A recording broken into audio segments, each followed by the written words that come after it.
Hello guys, this is for Leo. Leo, welcome dito sa aking channel, Kapalaran 888. Welcome Leo. I hope na maka-resonate ka dito. Please like and share and subscribe kung ikaw ay bago sa aking channel.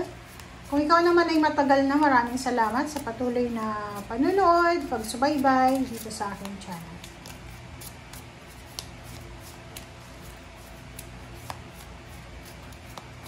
Alright. So this is for Leo. In general siya. General reading. Number 12, sorry, lumabas pa to. Number 12, number 8, number 2.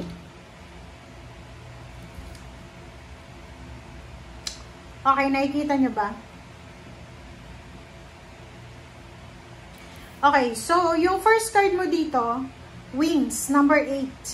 Sinasabi ng bara sa'yo, Leo, na hindi mo kailangan ng pakpak para lumipad.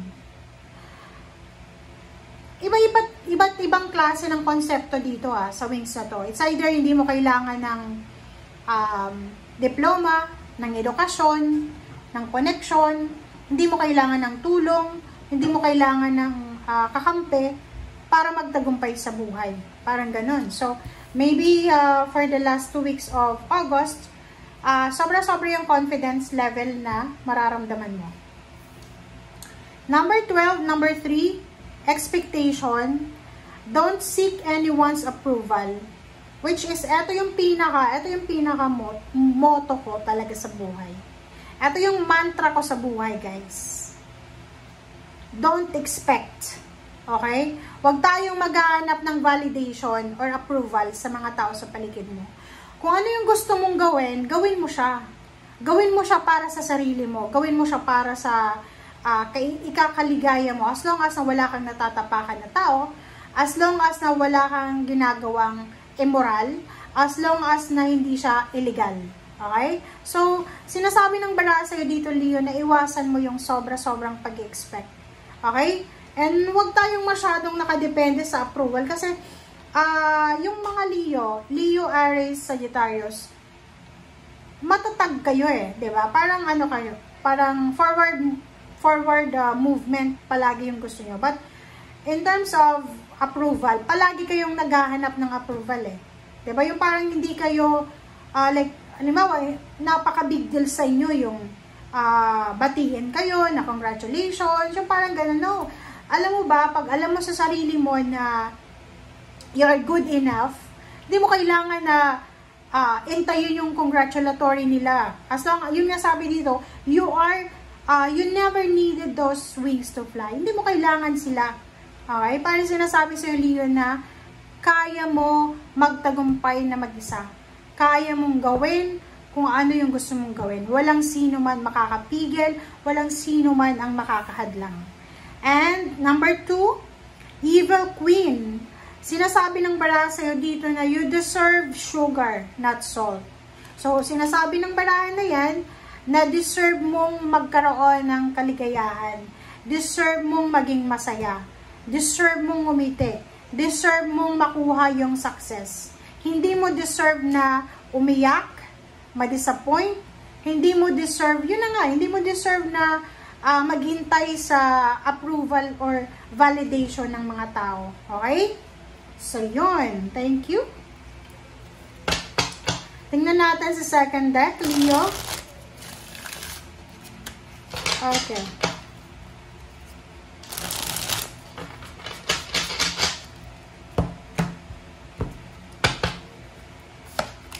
First card mo dito is 5 of Swords. The Star. Okay. This is 3 of Wands. Okay. 4 of Pentacles. So, kung makikita mo dito, Leo, sinasabi ng baraha, this is Hangman sa ilalim niya. Sinasabi ng baraha mo dito na meron kang pangarap sa buhay na hinihintay. So, maybe, ang nakikita ko sa'yo dito, lump sum of money. Maybe you're you're wishing, you're manifesting lump sum of money or financial success and emotional success. Pero nakikita ko, money talaga siya. Four of Pentacles to So, parang sinasabi ng bara sa'yo dito na naghihintay ka ng pagkakataon para makahawak ng pera. Naghihintay ka ng pagkakataon na masasabi mo sa sarili mo na mayaman ka na. Meron ka na talaga. But the problem is, sinasabi ng bara sa'yo na may pangarap ka sa buhay. Yun nga, sabi dito, don't seek anyone's approval. Parang sinasabi dyan sa'yo na validation. Kung alam mo na yung pangarap mo na yun, ay hindi na siya mangyayari. Like yung nasa 70 years old ka na, 60, na ay hindi na kaya ng katawan mo, tapos yung ipon mo hindi pa siya masyadong malaki, i-give up mo na lang.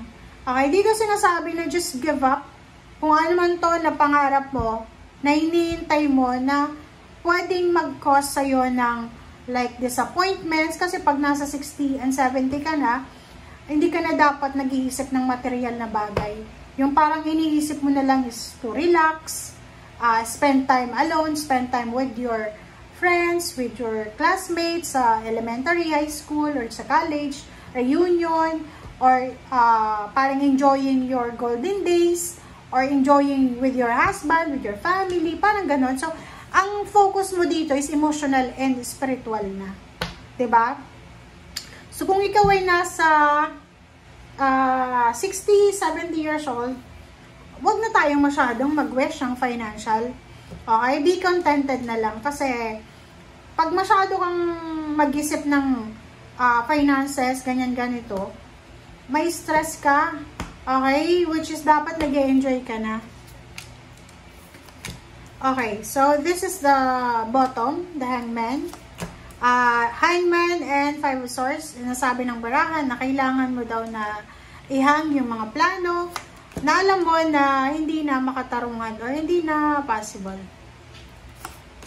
Alright, so 4 cards. Hangman, 2 of Wands, and then 4 of Swords, and 8 of Pentacles. So, sinasabi ng barahan sa'yo dito na after mo siyang ihang, okay, after mo siyang i-let go, huwag ka nang may stress, parang ganon. And yung iba naman sa inyo dito, sinasabi ng bara, kasi 2 of Wands to pag alam mo sa sarili mo na unreachable na siya, i-let go mo na. Let go, let God, ibigay mo na yan sa Panginoon. Okay? Kasi yung 8 of Pentacles dito, mayroong trabaho ka. For example, meron kang trabaho or business na gusto talagang makuha mo. Okay? Plano mo parang eto yung gusto kong mangyari sa buhay ko. But the problem is, sinasabi niya ng baraha, minsan hindi na yan, hindi mo na kaya because maybe lack of energy, maybe lack of connection, or kano pa man. Basta sinasabi sa'yo ng baraha na be contented, acceptance, and huwag natin pilitin yung mga bagay-bagay na hindi natin kaya. Okay, sinasabi dito na you deserve to be happy. But minsan guys, hindi naman puro pera ang rason kung bakit magiging masaya ka. Good health, diba? Emotional, family, friends, or ano man na success na aside from money ay nagpapasaya yan, diba? Hindi lang puro pera. Alright, so, doon sa mga Leo, if you are, like for example, coming from abusive relationship, may ex-wife, ex-husband, ex-boyfriend, girlfriend, live-in partner, possible kayo na, yun, nag-iwalay kayo, but there's a healing in progress, and there's a good karma coming, parang gano'n. So, posibleng, ikaw ay magkakaroon ng manliligaw na nasa ibang bansa, or magkakaroon ka ng several choices and option, job offer, international or local. So, sinasabi ng bara sa'yo dito na like sa trabaho, for example, hindi ka masaya sa Pilipinas, or hindi ka masyadong satisfied sa trabaho mo sa Pilipinas. And sinasabi ng bara dito na baka, posible, na ikaw ay swerte sa ibang bansa. So, grab the opportunity. If may nag-ask sa'yo or may parang, anong tawag dito? Nag-offer ng job, international or relationship, international. Okay? Kung single ka, pero kung may asawa ka na, syempre, hindi ka naman tatanggap ng offer international, di ba? Okay, thank you guys. Bye!